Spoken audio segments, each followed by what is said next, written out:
So the whole idea of putting dharma and adharma for what? So that we are conscious that beyond dharma and adharma, we are here to attain the highest truth. And dharma adharmas are only ways to keep us in a disciplined track. To not let us go out of discipline. Otherwise, very easy for the mind to slide back into senses and start getting into the wrong ways. So we have to keep the idea of adharma, dharma, to keep our minds under control. But beyond that, there is no use of this dharma, dharma. A snake went and ate a frog which was pregnant. What is your reaction? So somebody went and hit the snake and saved the frog and came back and told the Guru, Guruji, I have saved the poor frog which was pregnant from a snake. Then the Guru asked, what if the snake was also pregnant? And it also needed the food that it needs. Which is dharma now, tell me, and which is adharma? Did you do dharma by saving the frog? Or did you do adharma by starving the snake? Another story I told, let's see, a lion goes and attacks a deer, a mother deer, and then kills the mother deer. And all the little fawns at home are waiting for the mother to return in the evening. And they're waiting and waiting and waiting, the mother has not returned home. I told, what if the babies of lion are waiting for food at home? And if the lion does not get food for the babies at home, why lion's babies are any lesser than the babies of the deer? Are they not babies? Are they not dependent on their parents for their food? If lion does not kill the deer, what will it feed its babies? No, lion kills and eats, deer only eats grass. Because deer can only eat grass, it cannot kill and eat, it is not made like that. And lion's only way is to kill and eat, it can't eat grass, it's not made like that. Therefore, they're just going by what is their natural way of life. So is there a dharma? The lion has become adharmic by killing the mother of poor little fawns. Can you call lion adharmic? Why should you call at all? Because lion is just going about what it has been given to do. God has created him in the way that he has to kill animals too. That is by nature.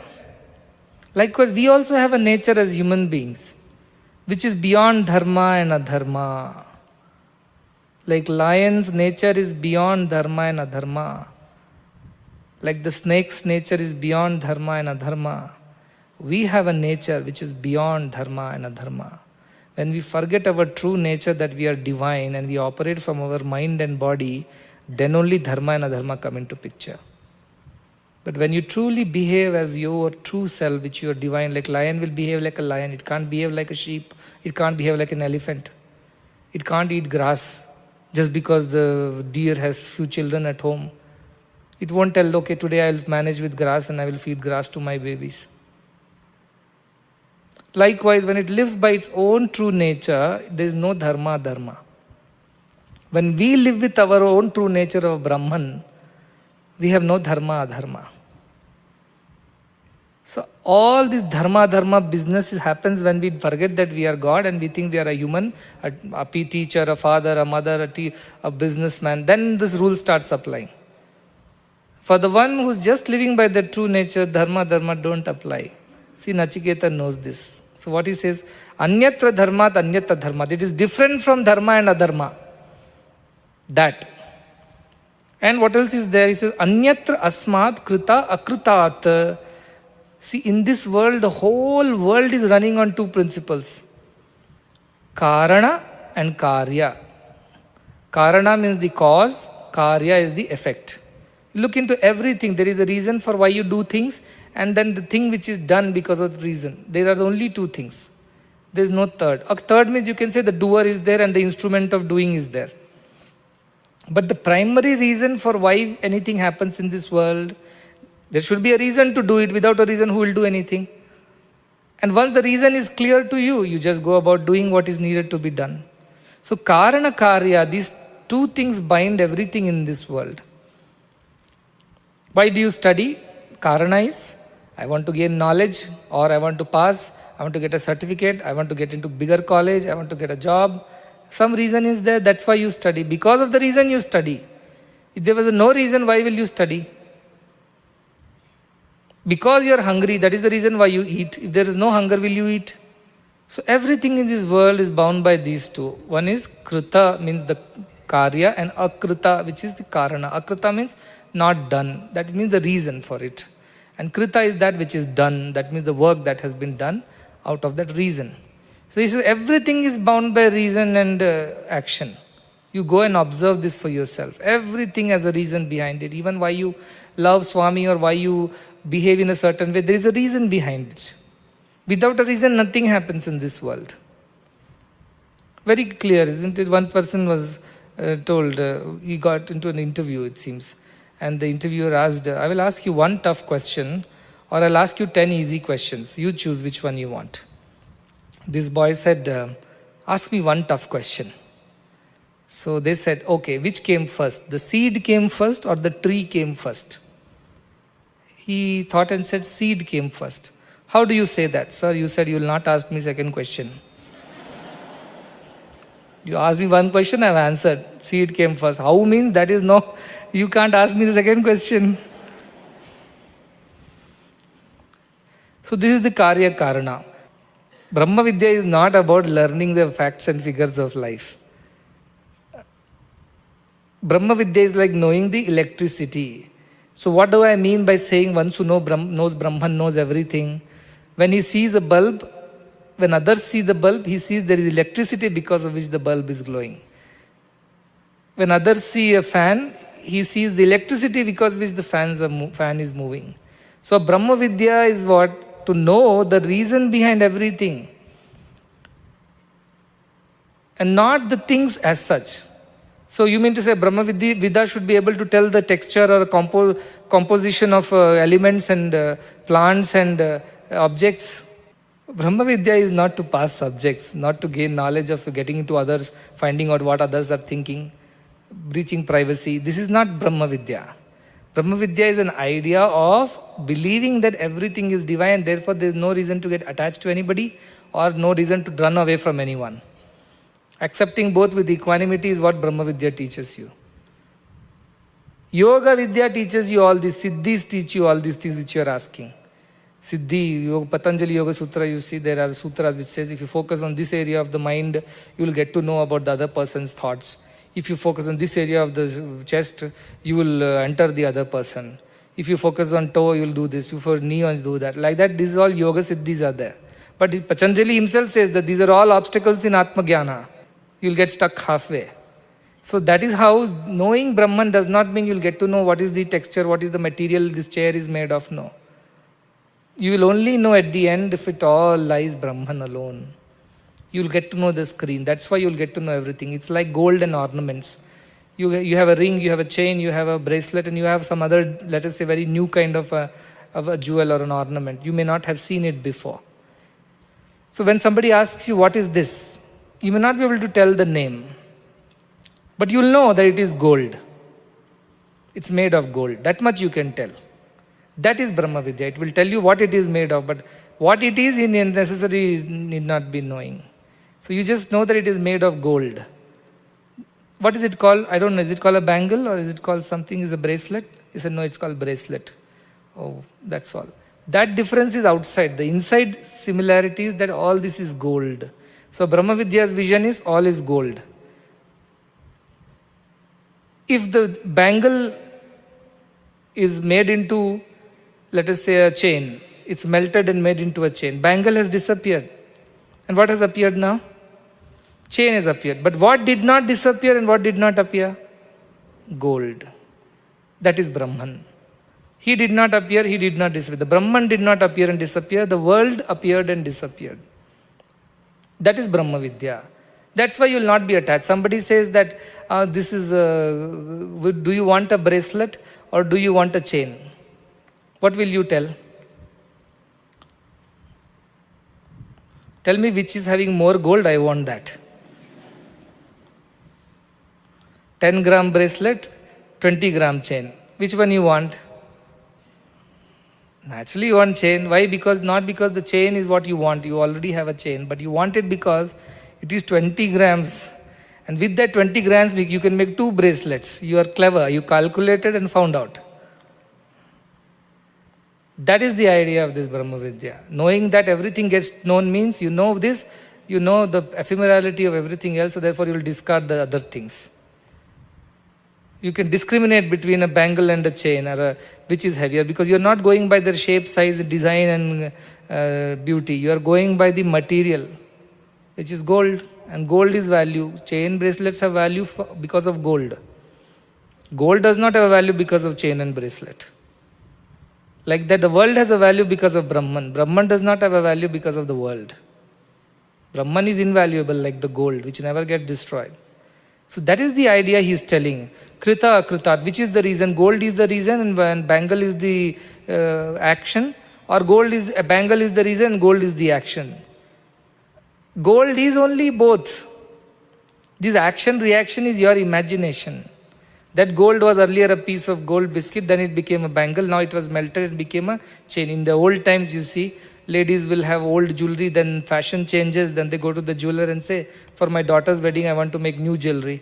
This old jewelry is no more in fashion. So they will melt and make a new jewelry out of it. But gold remains. So for gold, is there a reason? No, because gold was, is and will be, even after you change the size and shape and design of the ornaments. Ornaments have a reason. What is the reason for ornament? Gold. Without gold, ornaments cannot come into picture. But gold was always there in your cupboard. Gold doesn't have a reason. Likewise, Brahman does not have a reason. Brahman is the ultimate reason for everything. Further, there is no reason for Brahman. Brahman is the reason from which the world came. Brahman does not have any other reason. Therefore, krita, akrita, cause and effect does not apply to Brahman. For all the world, cause and effect applies. You think about it. See, just if you hear once, it won't be enough. You sit down and now think, how is the difference? Krita, akrita applies to gold and bangles. Gold was there before the bangle came into existence. Gold was there when bangle was in existence. And gold will be there even if bangle goes out of the existence and becomes a chain. Therefore, gold was, is and will be. Bangle was, now it is not. That is what has happened with the bangle. But the gold remained. So gold does not have any reason, but bangle has a reason. Or chain has a reason. What is the bangle's reason? There was gold.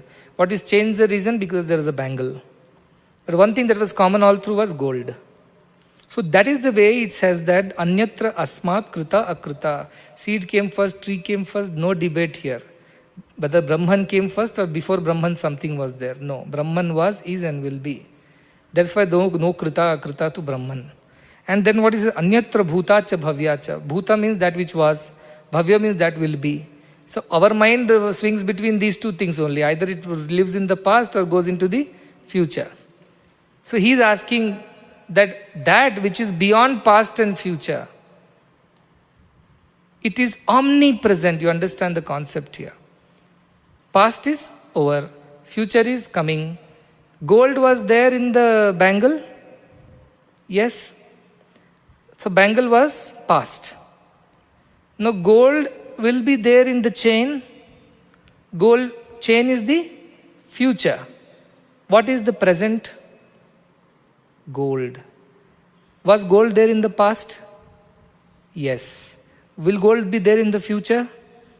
So gold is not just present but omnipresent.